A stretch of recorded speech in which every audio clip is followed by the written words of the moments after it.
नमस्कार दोस्तों, स्वागत है आपका इंडियन फ्लाइंग चैनल पे। आज के इस वीडियो में हम आपको एयरलाइंस की बड़ी खबरें बताने वाले हैं। तो शुरू करते हैं आज का वीडियो। सबसे पहले यहाँ पर खबर निकल कर सामने आ रही है, वो है क्वारंटाइन को लेकर। फ्रेंड्स, यहाँ पर आपको बताना चाहेंगे कि धीरे धीरे अब यहाँ पर क्वारंटाइन को ख़त्म किया जा रहा है। जी हाँ फ्रेंड्स, ये एक अच्छी खबर है उन लोगों के लिए जो कि आने वाले समय में ट्रैवल करना चाहते हैं। आपको यहाँ पर बताना चाहेंगे कि ऑस्ट्रेलिया के साथ साथ न्यूजीलैंड और यहाँ पर हांगकांग और सिंगापुर से जानकारी सामने आ रही है कि इन लोगों ने आपस में यदि फ़्लाइटें ऑपरेट कर रहे हैं तो वहाँ पर क्वारंटाइन को ख़त्म किया जा रहा है। फ्रेंड्स, ये एक लेटेस्ट न्यूज़ देख सकते हैं जहाँ पर ये बताया जा रहा है कि जो पैसेंजर्स भी न्यूजीलैंड से ऑस्ट्रेलिया में ट्रैवल करके आ रहे हैं उन लोगों को अब क्वारंटाइन नहीं किया जा रहा है। यहाँ पर ये नियम अभी केवल ऑस्ट्रेलिया की सरकार ने ही लागू किया है, क्योंकि अब ऑस्ट्रेलिया में कोरोना के केसेस धीरे धीरे कम हो रहे हैं, जिस कारण से यहाँ पर ऑस्ट्रेलिया की सरकार ये नियम लेकर आ रही है। आने वाले समय में ऐसा दूसरे देश भी शुरू कर रहे हैं। फ्रेंड्स, आपको बताना चाहेंगे कि इसके अलावा हांगकांग और सिंगापुर ने भी अपने यहाँ पर एयर बबल्स के माध्यम से जिन उड़ानों को चालू किया हुआ है, उन उड़ानों के माध्यम से यदि कोई पैसेंजर्स इन दो देशों में ट्रैवल करता है तो उन पैसेंजर्स का भी क्वारंटाइन नहीं किया जाएगा। जी हाँ दोस्तों, ये एक अच्छी खबर है। यदि आप आने वाले समय में ट्रैवल करना चाहते हैं तो अब आपका क्वारंटाइन ख़त्म किया जा रहा है। ऐसा इसलिए किया जा रहा है कि ज़्यादा से ज़्यादा पैसेंजर्स आने वाले समय में ट्रैवल कर सकें। चलते हैं अगली बड़ी खबर की तरफ, जो आ रही है एयर इंडिया एक्सप्रेस से। एयर इंडिया एक्सप्रेस ने अभी हाल ही में ट्विटर पे एक अनाउंसमेंट किया है, जिसके अनुसार यदि आप एयर इंडिया एक्सप्रेस की उड़ानों के माध्यम से कुआलालंपुर जाते हैं और कुआलालंपुर से कोई दूसरी फ़्लाइट लेकर कहीं दूसरी जगह जाने की कोशिश करते हैं तो यहाँ पर एयर इंडिया साफ साफ नोटिफिकेशन में लिख रही है कि आप ऐसा नहीं कर सकते हैं। यहाँ पर एयर इंडिया ने जिन उड़ानों को चालू किया है वो केवल भारत से कुआलालंपुर के लिए है।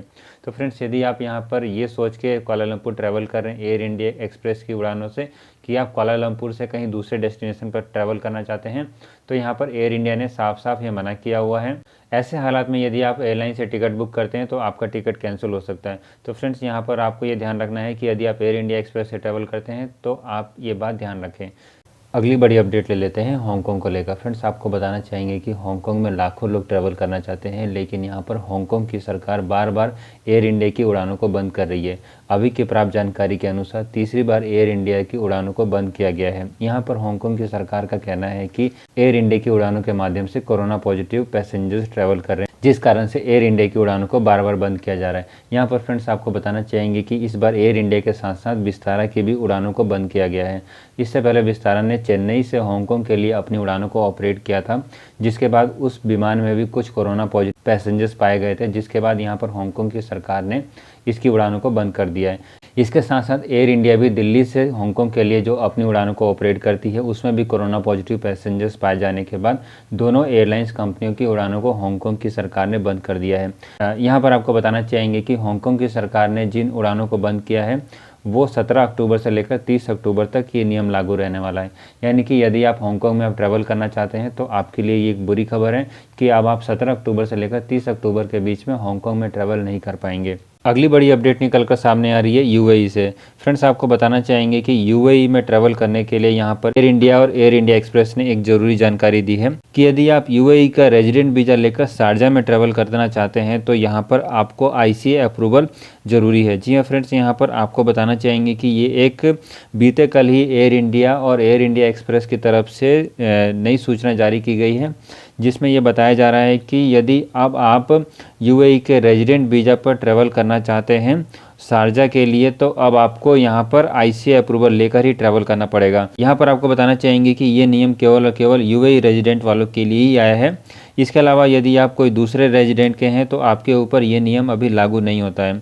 लेकिन फ्रेंड्स, यहाँ पर आप यदि यूएई में ट्रैवल करना चाहते हैं तो स्क्रीन पर आ रहे लिंक पर एक बार आप अपना स्टेटस चेक कर सकते हैं कि क्या आपको यूएई में एंट्री अलाउ है कि नहीं है, क्योंकि यहाँ पर कई बार देखा गया है कि कई पैसेंजर्स यूएई में ट्रैवल करते समय एयरलाइंस कंपनियों के द्वारा उनको रोका जाता है, बाद में उनको अपने फ़्लाइटों की टिकट को कैंसिल करना पड़ता है।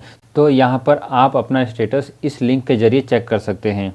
अगली जानकारी ले लेते हैं यहाँ पर ऑस्ट्रेलिया को लेकर। फ्रेंड्स, यहाँ पर ऑस्ट्रेलिया जाने वालों के लिए एक खुशखबरी की बात है, क्योंकि यहाँ पर ऑस्ट्रेलिया की सरकार ने कुछ 5000 पैसेंजर्स की लिस्ट जारी करी है, जो पैसेंजर्स यहाँ पर यूके, भारत और साउथ अफ्रीका में फंसे हुए हैं, उन लोगों को ऑस्ट्रेलिया में ट्रैवल करने के लिए क्वांटस एयरलाइंस को ये लिस्ट दे दी गई है, जहां पर क्वांटस एयरलाइंस इन 5000 पैसेंजर्स के टिकट की बुकिंग करवाएगी।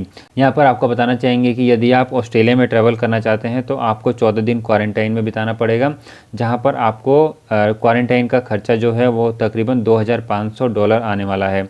इसके अलावा फ्रेंड्स आपको बताना चाहेंगे कि ऑस्ट्रेलिया में मार्च महीने से ही अंतर्राष्ट्रीय उड़ानें बंद थी और बहुत सारे ऑस्ट्रेलिया के रेजिडेंट जो कि भारत, साउथ अफ्रीका, इंडिया और दुनिया के दूसरे देशों में फंसे हुए थे, वो सभी लोग ट्रैवल नहीं कर पा रहे थे। लेकिन अब यहाँ पर ऑस्ट्रेलिया में जैसे जैसे कोरोना के केसेस कम हो रहे हैं, वैसे वैसे अब ऑस्ट्रेलिया अपने फंसे हुए नागरिकों को अपने देश में वापस बुलाने के लिए ये नई लिस्ट जारी कर रही है। आने वाले समय में इस लिस्ट को और भी बड़ा किया जाएगा, जिससे कि और ज़्यादा लोगों को ऑस्ट्रेलिया में जाने का मौका मिल सके। अगली और आखिरी अपडेट ले लेते हैं जेट एयरवेज को लेकर। फ्रेंड्स, हम यहाँ पर आपको अपनी वीडियो के माध्यम से डेली बेसिस पर जेट एयरवेज को लेकर अपडेट देते रहते हैं। यहाँ पर आज भी एक जेट एयरवेज को लेकर अपडेट निकल कर सामने आ रही है कि शुक्रवार को जेट एयरवेज के फाइनल ऑनर्स के ऊपर कमेटी ऑफ क्रेडिटर्स वोटिंग कर रहे थे, जिस वोटिंग को अभी भी शनिवार तक जारी रखा जाएगा। यानी कि हो सकता है शनिवार यानी कि आज जेट एयरवेज के फाइनल मालिक का पता लग सके। आपको बताना चाहेंगे कि इस लिस्ट में अभी भी कार्लो कैपिटल आगे चल रहा है, जहां पर हो सकता है कि जेट एयरवेज का फाइनल मालिक कार्लो कैपिटल हो। लेकिन यहाँ पर जेट एयरवेज की तरफ से जब तक फाइनल अनाउंसमेंट नहीं हो जाता कि फाइनल मालिक कौन है, तब तक यहाँ पर कुछ भी कहना मुश्किल है। फ्रेंड्स, यहाँ पर आपको बताना चाहेंगे कि जेट एयरवेज के शेयर में लगातार बढ़ोतरी आ रही है। उम्मीद है कि यहाँ पर जेट एयरवेज का रिवाइवल बहुत ही जल्दी होने वाला है। बस इंतजार है अब केवल गुड न्यूज़ का। फ्रेंड्स, वीडियो खत्म करने से पहले हमेशा की तरह एक ज़रूरी जानकारी आपको बता देते हैं। यदि आप आने वाले समय में दिल्ली एयरपोर्ट या फिर देश के किसी भी एयरपोर्ट पर ट्रैवल करना चाहते हैं, तो आप भारत में आने से पहले ही अपने क्वारंटाइन का अप्रूवल ले सकते हैं। इस क्वारंटाइन का अप्रूवल लेने के लिए आपको दिल्ली एयरपोर्ट की वेबसाइट पर जाना पड़ेगा। वहाँ पर आपको एयर सुविधा नाम का एक ऑप्शन दिखेगा। उस एयर सुविधा में जाकर आपको अपने क्वारंटाइन से रिलेटेड अप्रूवल लेने के लिए सारी डिटेल डालनी पड़ेगी। जैसे कि यदि आपने कोरोना का टेस्ट करा रखा है तो आपको अपना कोरोना का नेगेटिव रिपोर्ट वहाँ पर अपलोड करना पड़ेगा। इसके साथ साथ यदि आपकी उम्र ज़्यादा है तो आप वहाँ पर अपनी एज के बारे में दिखा सकते हैं। इसके अलावा यदि आपको कोई बीमारी है तो वो भी आप वहाँ पर लिख सकते हैं, क्योंकि फ्रेंड्स यहाँ पर आपको बताना चाहेंगे कि भारत सरकार ने ज़्यादा एज वालों के लिए और साथ ही साथ यदि आपको कोई बीमारी है, इस तरीके के पैसेंजर्स को क्वारंटाइन फ्री किया हुआ है। यानी कि फ्रेंड्स, ये सारी चीज़ें आप भारत में आने से पहले ही अप्रूवल लेकर ट्रैवल कर सकते हैं। इससे ये होगा कि यदि आप भारत में ट्रैवल करते हैं तो आपको किसी भी तरीके की कोई भी समस्या उत्पन्न नहीं होगी और आप आसानी से अपने घर जा सकेंगे। फ्रेंड्स, ये एक ज़रूरी जानकारी थी उन लोगों के लिए जो कि भारत में ट्रैवल करना चाहते हैं और उनको क्वारंटाइन कर लेकर कई सारे सवाल थे। इसके अलावा फ्रेंड्स, दिल्ली एयरपोर्ट की वेबसाइट पर आप कुछ इंपॉर्टेंट डिक्लेरेशन भी सबमिट कर सकते हैं, जो कि आपको मदद करेगा आपके भारत में आने के बाद। ये सारी इन्फॉर्मेशन आपको दिल्ली एयरपोर्ट की वेबसाइट पर मिल जाएगी।